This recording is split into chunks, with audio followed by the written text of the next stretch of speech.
सुबह आप टीवी का चैनल खोल दो 4 बजे, कोई ना कोई आदमी बाबा आपको ज्ञान देते हुए मिल जाएगा। बड़ी दाढ़ी उसने बनाए रखी है और ज्ञान देगा, और वो बोलेगा जीवन को जीना है तो मोह माया त्याग दो। क्या बोलता है वो? मोह माया त्याग दो, नीचे अकाउंट नंबर दिया गया, इसमें जमा कराओ। सब अपने अपने हिसाब से काम करते हैं ना। तो भैया मैं कोई ऐसा नेता वेता नहीं हूँ और कोई ऐसे बाबा भी नहीं हूँ कि मैं आपसे कोई भाषण वाषण करके जाऊँगा ना। आई एम कंप्लीट बिजनेसमैन हूँ भाई मैं, और आपके सामने इसलिए बोल रहा हूँ क्योंकि मैं थोड़ा आपसे सीनियर हूँ, आपसे पहले इस बिजनेस में आया हूँ और आपसे थोड़ा ज़्यादा अनुभव मेरे पास इस बिजनेस का है, इसलिए मैं आपके सामने यहाँ पर बैठकर बात कर रहा हूँ। और यहाँ पर मैं आया हूँ पार्टनर की हैसियत से। आप सब लोग मेरे पार्टनर हैं और निश्चित रूप से आप कुछ भी काम करते हैं ना तो उसका फ़ायदा मुझे होता है। और मैं ये कॉमर्शियल मामला रखता हूँ आपसे, और मैं नहीं चाहता कि आपके काम में थोड़े व्यवधान आए, प्रॉब्लम आए। मैं चाहता हूं कि जीवन में आप करोड़पति बने, अरबपति बने, खरबपति बने, हेलीकॉप्टर लाएं, प्लेन लाएं, क्योंकि जो आप लाएंगे ना, जो आप लाएंगे 10-10 मेरे आते रहेंगे।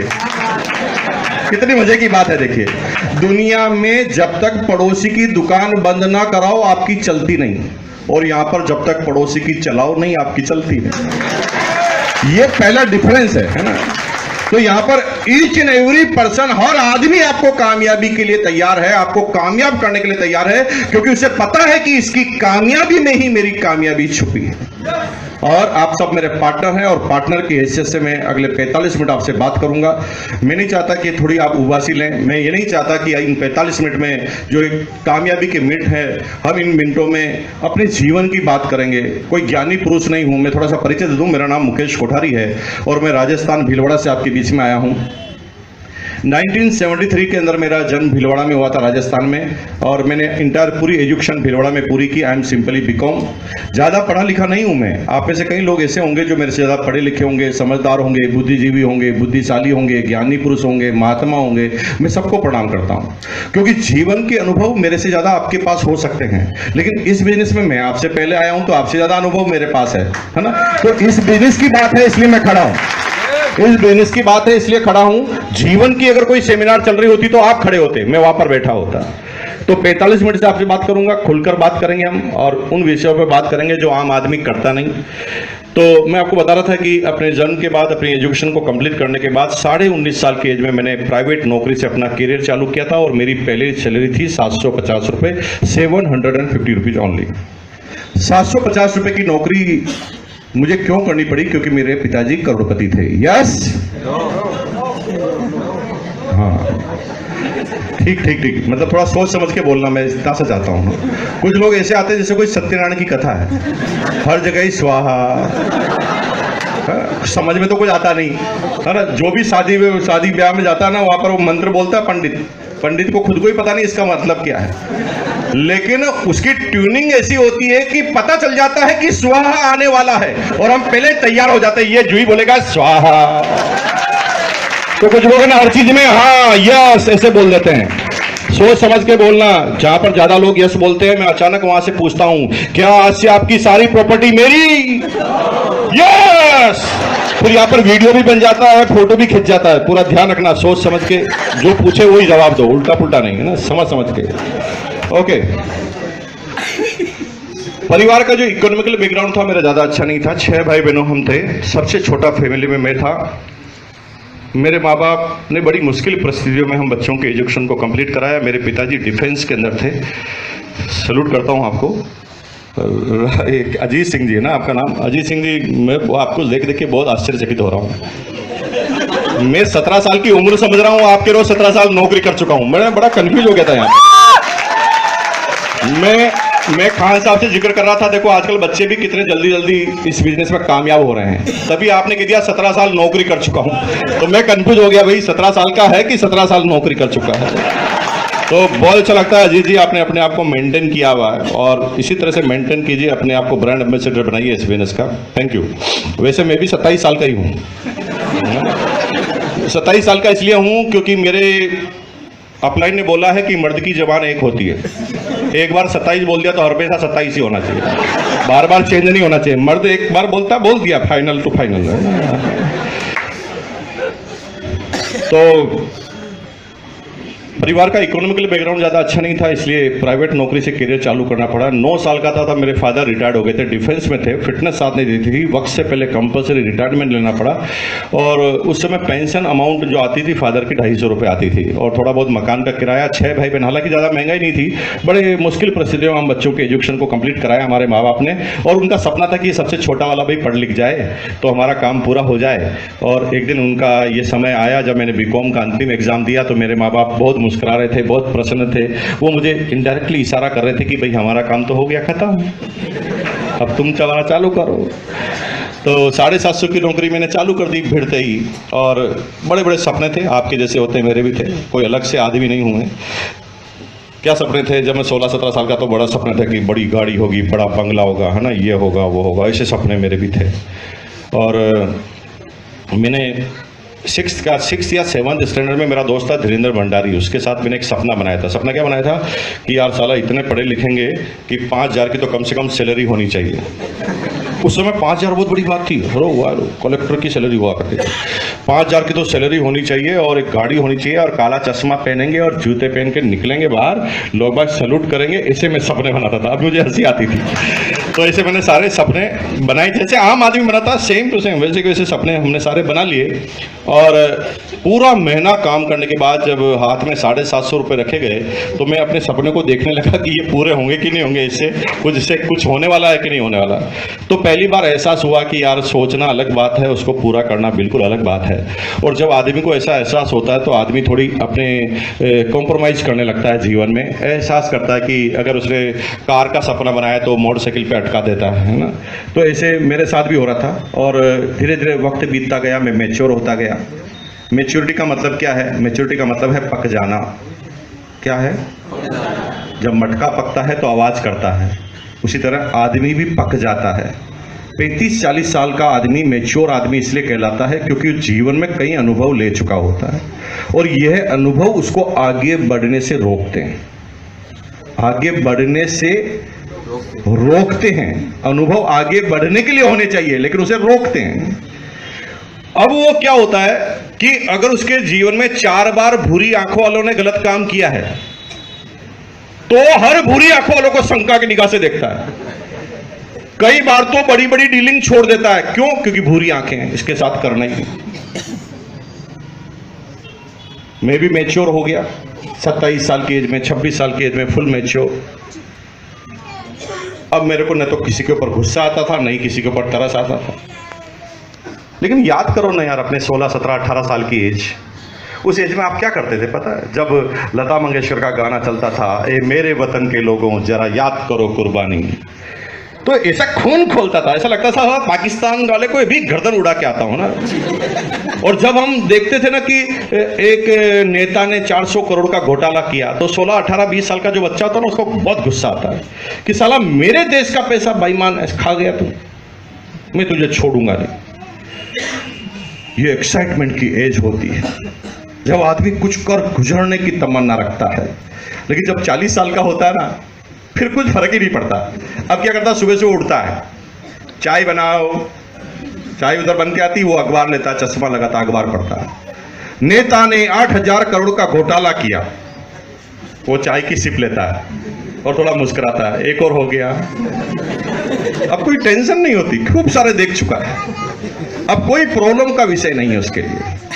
और ऐसे मैच्योर आदमी सीखना छोड़ देते हैं अनुभव की वजह से। तो मैं भी कम एज में मैच्योर हो गया था, क्योंकि मैं जिस कंपनी में काम करता था उसी कंपनी में 750 रुपए से नौकरी चालू की, और मात्र 7 साल के अंदर उस पूरी कंपनी का डिप्टी मार्केटिंग मैनेजर बन गया। 80 आदमियों की मेरी मार्केट की टीम थी, और उस समय सन 1999 के अंदर मेरी सैलरी हुआ करती थी 13,000 बेसिक, 13,000 बेसिक। अभी 13,000 खान साहब वो छोटी सी इनकम है, लेकिन मैं बता दूं कि उस समय 13,000 1999 में आपकी सैलरी कितनी थी खान साहब बताइए?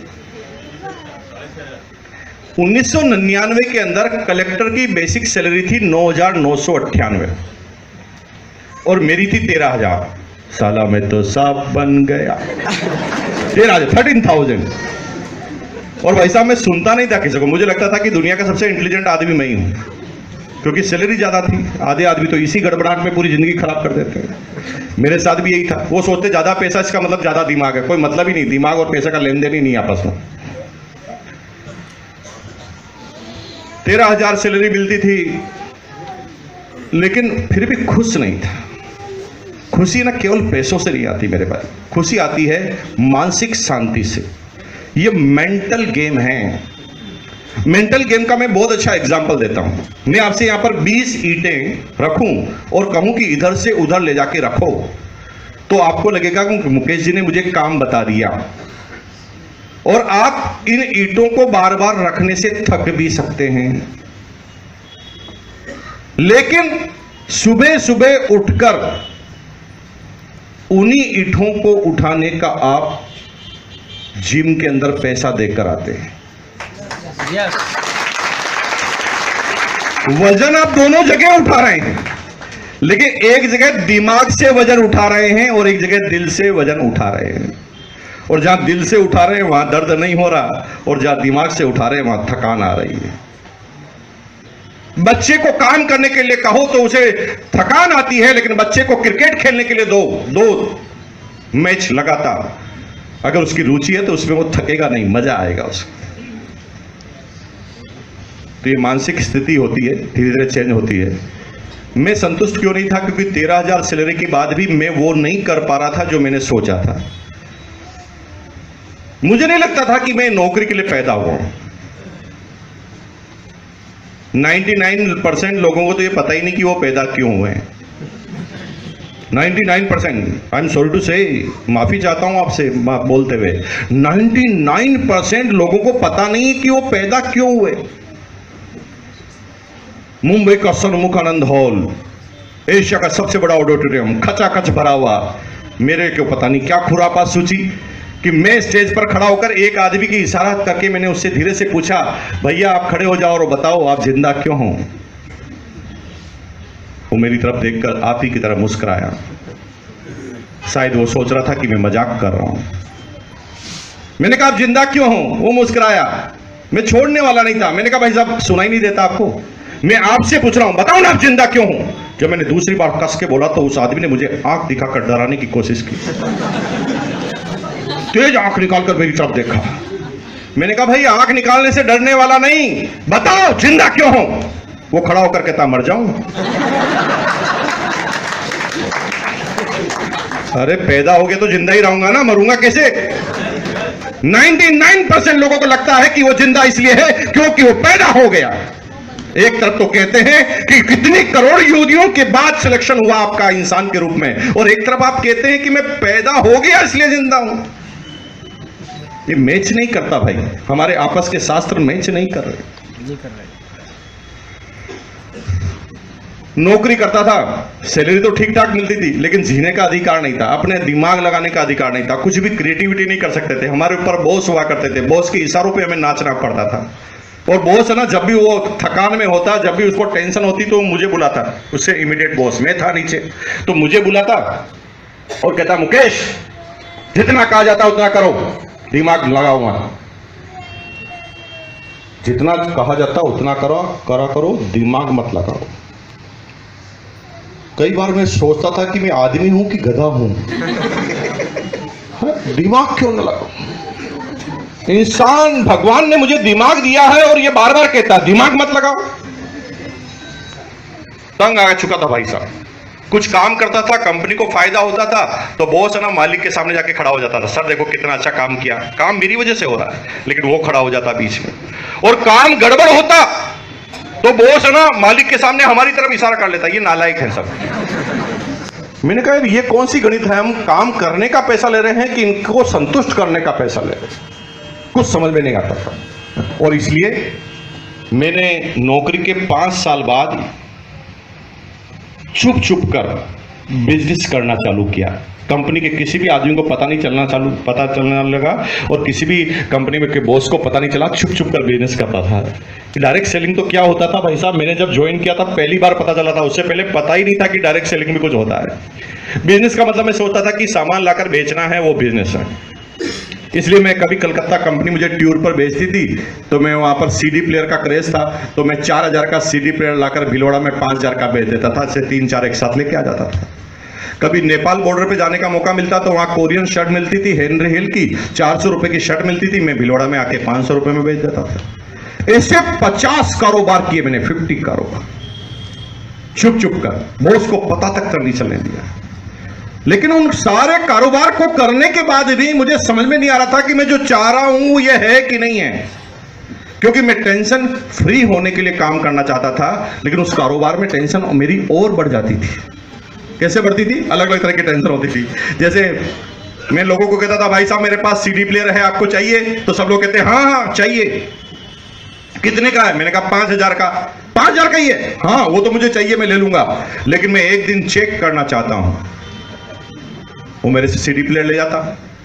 अब वो क्या करता, सब लोग दिमाग वाले हैं, सीडी प्लेयर ले जाता, पूरे मोहल्ले को इकट्ठे करता, 4 फिल्में बताता बैक टू बैक, और सुबह आके कहता इसकी पिक्चर क्वालिटी ठीक नहीं, रिटर्न। कोई आदमी शादी में शर्ट पहनकर मुझे रिटर्न कर देता वापस। मुझे समझ में नहीं आया कि यार मैं टेंशन फ्री होने के लिए बिजनेस कर रहा हूं, ये सारे लोग मेरी टेंशन बढ़ाते जा रहे हैं, करूं तो क्या करूं? उजला रहता था इधर से उधर। तभी अगस्त 2000 में किस्मत का ताला खुला। मेरी कंपनी में मेरे बॉस मिस्टर प्रहलाद राय, जो आज मेरी अपलाइन है, उस समय मेरी कंपनी में मेरे बॉस थे। मेरी अपलाइन मतलब लगभग सभी की अपलाइन है ना। तो मेरी अपलाइन मिस्टर प्रहलाद राय, मुझे रात को 8 बजे शनिवार के दिन, आज शनिवार तो नहीं गई, तो किस्मत अपनी मैच कर रही है आपस में। देखो जो लोग नए हैं, देखो शनिवार को ताले खुलते हैं, देखो। तो शनिवार के दिन रात को 8 बजे का समय था। मेरा बॉस मुझे धीरे से आके कहता मुकेश सुबह संडे, कल संडे है, तू 10 बजे मेरे घर पर आना। अब हम क्या बॉस को हमेशा शंका की निगाह से देखते थे, क्योंकि वो जब भी कहता था काम बताता था। तो जुई उसने कहा 10 बजे आना। मैंने कहा सर कोई काम हो तो आज बता दो यार, संडे खराब मत करो प्लीज। वो कहते नहीं काम नहीं है यार, एक बिजनेस शेयर करना है। अब मैं आपको बताने जा रहा हूं invitation, how to invite. Meeting में लोगों से कैसे इनविटेशन दिया जाता है और क्या क्यूरियोसिटी होनी चाहिए जिससे लोग बाग आएंगे। 90% लोगों को किसी मीटिंग में इनवाइट करने का तरीका भी पता नहीं होता, लेकिन मैं क्यों गया मैं बता देता हूं, आपको सारा तरीका पता चल जाएगा। मेरा बॉस मुझे कहता है कि मेरे पुराने कलीग मेरे पास आए थे, उन्होंने मुझे पिछले सप्ताह आए थे संडे के दिन, वो उन्होंने एक बिजनेस शेयर किया था। बिजनेस मुझे मोटा मोटी ठीक लगा, लेकिन मैंने उनको बोल दिया था कि भाई मेरे दोस्त हैं, वो दिमागदार आदमी हैं, उनको आप समझाओगे तो मैं मानूंगा। और मैंने आपका नाम लिया मुकेश जी, और बिजनेस बहुत जोरदार है, हम नौकरी के साथ कर सकते हैं। मैं बहुत प्रसन्न हुआ, क्योंकि पहली बार ना बॉस खुद बोल रहा था नौकरी के साथ कर सकते हैं। मैं अब तक चुप चुप के कर रहा था सारे के सारे के बिजनेस। तो बॉस ने धीरे से कहा कि नौकरी के साथ कर सकते हैं। मैंने कहा सर थोड़ा इस बिजनेस के बारे में और बताओ। वो कहा सर इसके अंदर दुकान नहीं लगानी पड़ती। मैं खुश हो गया, मेरे पास दुकान थी ही नहीं। उसने कहा सर इस बिजनेस में ना पैसा नहीं लगाना पड़ता। मैं और खुश हो गया, पैसा भी अपने पास था नहीं। उसने कहा कोई दुकान खोलने का टाइम भी फिक्स नहीं है कि आप कब खोलना कब करना चाहो, आपकी इच्छा से करो। बातें करते करते उन्होंने कहा भाई साहब ये कि मात्र ऐसा बिजनेस है जिसमें कोई टेंशन नहीं होती। अब मुझे हंसी आई, क्योंकि बॉस का तो बिजनेस का अनुभव नहीं था, मेरा अनुभव था।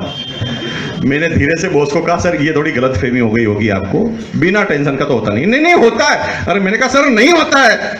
अब मैं उनको कैसे बोलूं, 50 तरह के कर चुका हूं। वो कहा होता है यार, होता है। मैंने कहा नहीं होता है। वो कहा होता है, जानना चाहता है तो सुबह 10 बजे आ जाना।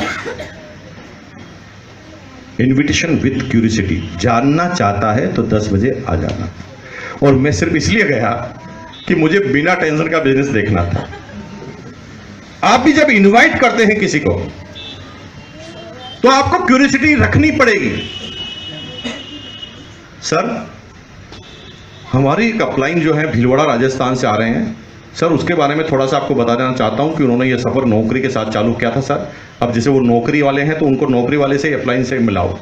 नौकरी करते थे सर, और नौकरी करते करते उन्होंने पार्ट टाइम स्पेयर टाइम में बिजनेस चालू किया, और आज वो इस बिजनेस में यहाँ तक पहुँचे हैं सर। आज उनसे मिलना संभव नहीं है, लेकिन इस बार हमारी किस्मत है कि आगरा में आ रहे हैं सर 11 बजे संडे के दिन। और सर बड़ी मुश्किल से मैंने 3 टिकट अरेंज की है सर, और ये 3 टिकट में एक तो मैं जाऊंगा, एक मेरी वाइफ जाएगी, और ये तीसरा कौन होगा? सर मेरे दिमाग में सबसे पहले आपका नाम आया। अगर आप यस करते हो तो सर आपके लिए रोक के रखूं, बाकी मैं दूसरे को दे दूं। जब आप क्यूरियोसिटी के साथ कौन आ रहा है और क्या इंपॉर्टेंस है, उसके बाद अगर आप ये बात करेंगे तो सामने वाला आदमी बात मानने के लिए होता है। तो मेरी अपलाइन ने मुझे क्या बोला कि भाई बिना टेंशन का बिजनेस आ जाओ। मैं पहुंच गया। मैं कोई आपसे कम नहीं था। अगर आप अपने आप को शाने समझते हो ना, आपसे 4 गुना था। और भाई साहब एक ताली नहीं बजाई, एक। वो बेचारा थक गया, यहां पर खड़ा रहा, बजाओ ताली। मैंने कहा मैं क्यों बजाऊं, तुम्हारे को मजा आ रहा, तुम बजाओ ताली। मेरे ताली बजाने से क्या होगा। आधी सेमिनार तक एक ताली नहीं बजाई मैंने। अगर आप भी नहीं बजा रहे हैं तो किस्मत मैच कर रही है आपकी मेरी, बिल्कुल चिंता की बात नहीं है। मतलब इससे कोई ताली से कोई कामयाबी का रिलेशनशिप नहीं है ना। मत नहीं बजाना है तो मत बजाओ, उससे क्या फर्क पड़ता है, ताली बजाओ या मत बजाओ, क्या फर्क पड़ता है। तो 30 मिनट 40 मिनट बीत गए, मैंने कोई ताली बजाई नहीं। 40 मिनट के बाद बीसी छाबड़ा जी आ गए। बीसी छाबड़ा जी ने बात करना चालू किया। थोड़ी देर तक तो उनकी बात पे भी ताली नहीं बजाई। थोड़ी देर बाद है ना, मुझे लगने लगा कि शायद मेरे बॉस ने है ना इसको मेरी पूरी स्टोरी पहले ही सुना के रखी है। मैच करने लगा, मुझे लगा ये मेरे बारे में बात कैसे कर रहा। मेरे अपलाइन पे, मेरे बॉस पे मुझे गुस्सा आने लगा। मैंने कहा यार ये गड़बड़, साला मेरे साथ पंगा कर दिया इन्होंने, मेरे बारे में इनको सारा क्यों बता दिया। लेकिन बात करते करते करते तो मुझे लगा कि मेरी स्टोरी बता रहे हैं। मुझे पता नहीं ये आम आदमी की स्टोरी थी और मैं अपनी स्टोरी से इसको मेल कर रहा था। लास्ट में जाते जाते बात समझ में आई कि इस बिजनेस में जा कुछ नहीं सकता। जब मैं सेमिनार से बाहर निकला तो मुझे प्रोसीजर भी पता नहीं था कि क्या करना है। तो मेरा बॉस धीरे धीरे से मेरे पास आया। उसने कहा कैसा लगा। मैंने कहा सर बहुत अच्छा लगा, बहुत अच्छा आदमी है, अगली बार जब भी ये आदमी आए तो मुझे बुलाना, मैं सुनूंगा इनको। तो मैंने इतना सा बोला अच्छा लगा। तो अगले दिन उन्होंने मुझे 1500 रुपये की किट दे दी, 3 जोड़ी कपड़े लाके, कि अच्छा लगा तो ये लेना पड़ेगा। आप खुश नसीब लोग हैं कि अभी गवर्नमेंट ऑफ इंडिया की गाइडलाइन आ चुकी है। उसके अंदर गवर्नमेंट ऑफ इंडिया ने डायरेक्ट सेलिंग को ऑथराइज करते वक्त एक गाइडलाइन बनाई और गाइडलाइन में लिखा है कि इस बिजनेस को ज्वाइन करने के लिए एक फूटी कोडी भी खर्च नहीं करनी पड़ती। आप खुद जाकर अपनी स्पॉन्सर नंबर का नंबर डाल के आप खुद लॉगिन कर सकते हैं और 1 रुपया आपको खर्च करने की जरूरत नहीं है। हाँ, आप स्पॉन्सरशिप करते हैं तो 1000 रुपये को आपको परचेजिंग करना पड़ता है, लेकिन आप जीवन में खुद लेना चाहें तो 1 पैसा भी आपको लाइफ टाइम खर्च नहीं करना।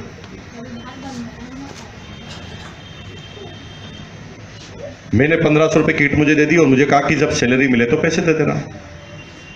इच्छा बिल्कुल नहीं थी, लेकिन पंगा नहीं लेना चाहता था क्योंकि 1 जनवरी पे हमारी कंपनी में इंक्रीमेंट लगते थे और इंक्रीमेंट पे बॉस का बहुत बड़ा हाथ होता था। तो मैंने कहा यार इससे पंगा नहीं लेना, जो ये कह रहा वैसा करते रहो। अब क्या हुआ, जुई मैंने किट ली, उसने डायरी में मेरा नाम लिख दिया। अब नाम लिखने से क्या हुआ, जो भी मीटिंग होती थी उससे मुझे बुलाता था वो बाबा, और मैं 3 meeting back to back attend की। 3 मीटिंग तक भी मुझे समझ में नहीं आया कि करना क्या है। आप इंटेलिजेंट है, पहली मीटिंग में प्रश्न पूछते हैं। भाई साहब मैं तो सोचा था कि कोई मनोरंजन का कार्यक्रम चलते होंगे, ये बार बार बुलाते होंगे और ऐसा कुछ करते होंगे, मुझे पता नहीं था। 3 मीटिंग अटेंड कर ली। 3 मीटिंग बाद बॉस ने एक दिन काउंसलिंग की, 4-5 लोग जुड़े थे, उनके साथ काउंसलिंग की। उन्होंने कहा आप कुछ करते क्यों नहीं। मैंने कहा आप कुछ बताते क्यों नहीं, आप बताओ करना क्या है। आप तो मीटिंग में बुलाते हो, तालियां बजवाते हो, हम बजा के आ जाते हैं सारे, आप बताओ करना क्या है। वो कहा यार अभी तक पता नहीं चला, दिमाग नहीं है तेरे अंदर। मैंने कहा सर आपने बताया कब। वो कहा यार सिंपल तो करना है, जो मैंने तेरे साथ किया तो लोगों के साथ कर। और बाप रे, मैं तो थोड़ी देर तक सोचने लग गया कि इसने मेरे साथ किया क्या है? फिर जब डिटेल में पूछा तो उन्होंने कहा कि भाई देख, तेरे को मैं मीटिंग में लाया, तेरे को अच्छा लगा तो मैं कंपनी से सामान लाया और तुझे दे दिया। कंपनी से सामान लाया तुझे दे दिया तो कंपनी की हो गई सेल और हो गई मेरे थ्रू, और तूने ले लिया तो तुझे मिल गया डिस्काउंट, मुझे मिल गया प्रॉफिट, कंपनी का हो गया टर्नओवर, तीनों का फायदा बल्ले बल्ले। और यही काम अगर बार बार करो तो कंपनी की सेल बढ़ेगी तो कंपनी ज्यादा प्रॉफिट आपको देगी, ज्यादा डिस्काउंट आपको देगी। और बाप रे, मैंने कहा इतनी सी बात को समझाने में 3 मिनट मीटिंग निकाल दी आपने। अरे मैं मार्केटिंग का आदमी हूँ, सेल्स का आदमी हूँ, करोड़ों मीटर कपड़ा बिकता है मेरी कंपनी का, ये कपड़ा बेटा मेरे मिनटों का काम है और तूने 3 मीटिंग खराब कर दी मेरी। वो कहा ठीक है अब चालू कर दो। मैंने कहा ओके अब चालू कर देता हूँ। अब मीटिंग अब चालू कर दिया। मैंने कहा भाई साहब ये हॉल बदलो। सबसे पहले घर में मीटिंग होती थी, 10-15 आदमी से ज्यादा आ नहीं सकते थे। मैंने कहा भाई देखो अब मैंने चालू कर दिया, अब शहंशाह आया है बिजनेस में, तो अभी बहुत मजा आने वाला है। हाँ?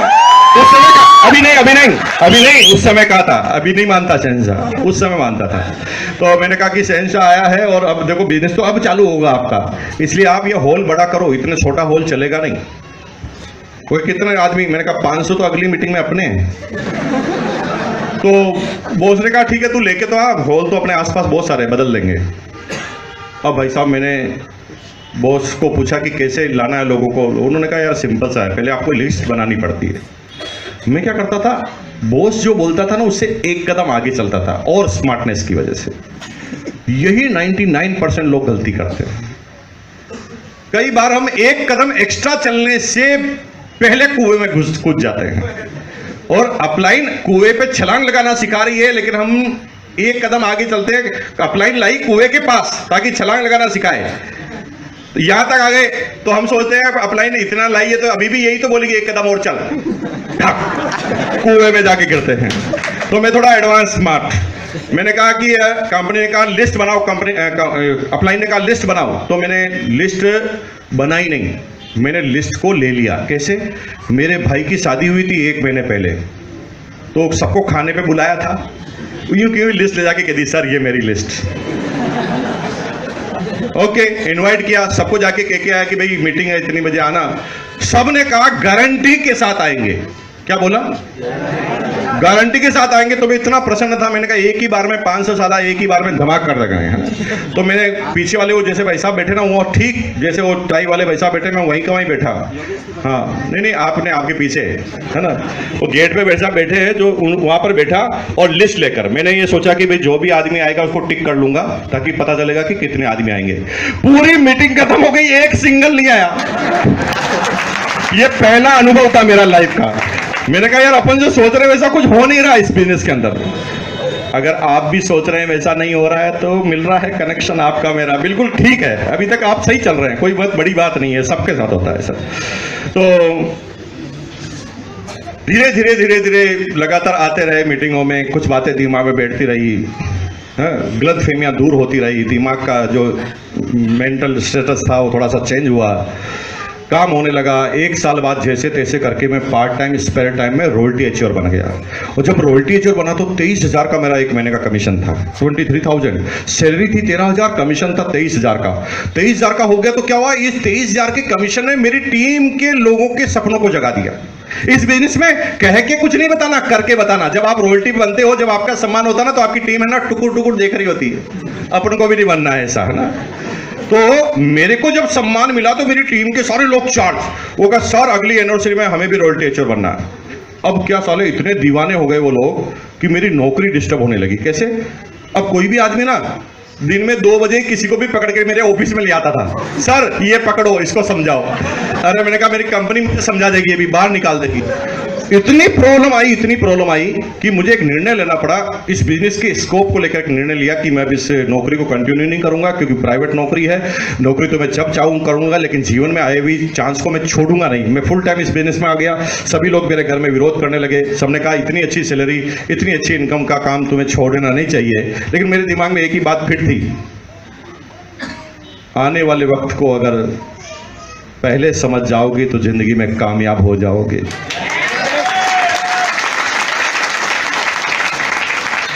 बिल गेट्स से लगाकर राइट ब्रदर तक ये सारे वो आदमी थे जो आने वाले वक्त की डिमांड को पहले समझ गए थे और इसीलिए कामयाब थे।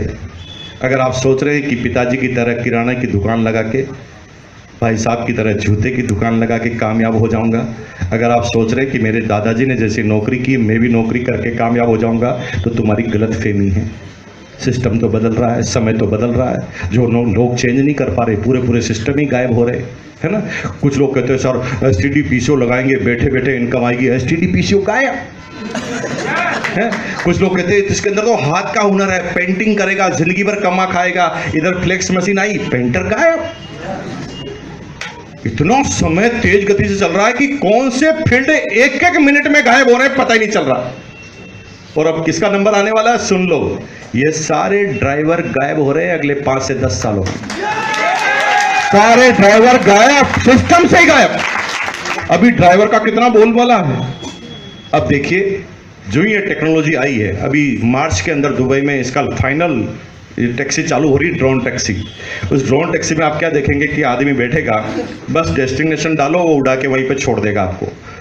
उसी तरह कारें भी चालू हो गई अमेरिका में, फाइनल परीक्षण हो गया है, उसमें एक्सीडेंट होने का कोई चांस नहीं है। आदमी को तो झोंका भी आ सकता है, नींद भी लग सकती है, लेकिन वो मशीनें ऐसी है कि 5 फीट दूर कोई चीज खड़ी है तो वो ऐसे ब्रेक मारती है, पास जाती नहीं, और अपने गुब्बारे खोल देती, कोई आके भिड़े तो भी नुकसान नहीं पहुंचा सकती उसको। अगर कोई तेज गति से आ रहा है तो उसकी स्पीड इतनी होती है कि वो 5 फीट से ज्यादा नजदीक आ गया और वो रुक नहीं रहा, ब्रेक नहीं मार रहा, तो वो ऑटोमेटिक अपने सारे गुब्बारे खोल देगी। उससे कितना भी तेज भिड़ो, उससे एक्सीडेंट नहीं हो सकता। इस तरह की गाड़ियों के आविष्कार हो गए और तेज गति से चल रहे हैं। और आप देखेंगे कि आने वाले वक्त में बस लखनऊ जाना है तो बस रात को भी सफर करना तो जाकर गाड़ी में बैठ जाओ, लखनऊ दबाओ है और वहां जाके लखनऊ जाके छोड़ देगी गाड़ी। और ये होगा, 100% हो रहा है। अभी आदमी गायब होने लग गए हैं इंडस्ट्री से। कैसे? ऑटोमाइजेशन में अभी मशीनें काम कर रही थी, अब रोबोट काम कर रहा है। रोबोट में इमोशन भी डाला जा रहा है, आदमी की तरह निर्णय ले सके। अगर कोई काम को 5 बार लगातार कर लिया है तो वो कॉपी कर लेता है कि ये काम जब भी आएगा तो मुझे इस तरीके से करना है। इमोशन डाला जा रहा है रोबोट के अंदर। आपको आश्चर्य होगा, अमेजन का गोडाउन है अमेरिका के अंदर, 10 किलोमीटर लंबा, 10 किलोमीटर लंबा गोडाउन। उसके अंदर 1 लाख रोबोट काम करते हैं, एक सिंगल आदमी काम नहीं करता। रोबोट के दिमाग में ही कंप्यूटर है, इंटरनेट से सीधा ऑर्डर जाता है, रोबोट खुद प्रिंटर से प्रिंट करता है, अंदर से अपने यहां से स्टिकर निकालता है, डब्बा लेता है, उसके ऊपर लगाता है, रेक में जाता है, सामान रखता है, डब्बे में पैक, लात मारता है, डिस्पैच। हेलो, अगर वक्त को नहीं बदलोगे तो वक्त तुम्हें बदल देगा। इतना तेज से परिवर्तन आ रहा, तो आने वाले वक्त को समझना है। तो मैंने सोचा कि ये बिजनेस जो भैया, इसको फेल इसलिए नहीं कर सकते क्योंकि इसमें माइनस पॉइंट एक भी नहीं है जिससे ये फेल हो सकता है। क्योंकि ये एक आदमी पे डिपेंड नहीं, एक सिस्टम पे डिपेंड नहीं, एक आदमी पे डिपेंड नहीं, एक प्रोडक्ट पे डिपेंड नहीं, एक जगह पे डिपेंडेंट नहीं है, एक कैटेगरी पे डिपेंड नहीं है। तो इसका मतलब इसके स्कोप अनलिमिटेड है।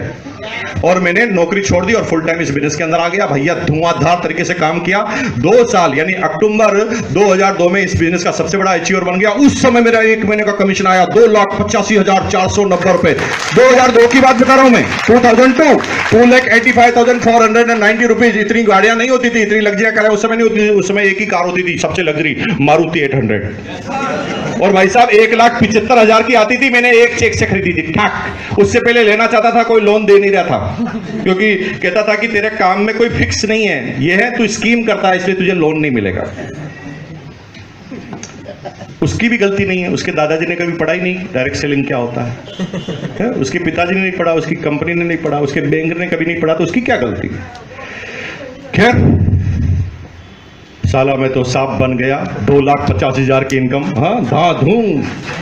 पूरी फैमिली में, पूरे परिवार में, पूरे मोहल्ले में कोई मेरे आसपास भी नहीं अड़ता। तो मुझे लगा कि साला दुनिया में समझदार आदमी एक ही पैदा हुआ कई सदियों के बाद, मुकेश कोठारी। गलत फहमी कि मैं तो परफेक्ट हो गया हूं यार।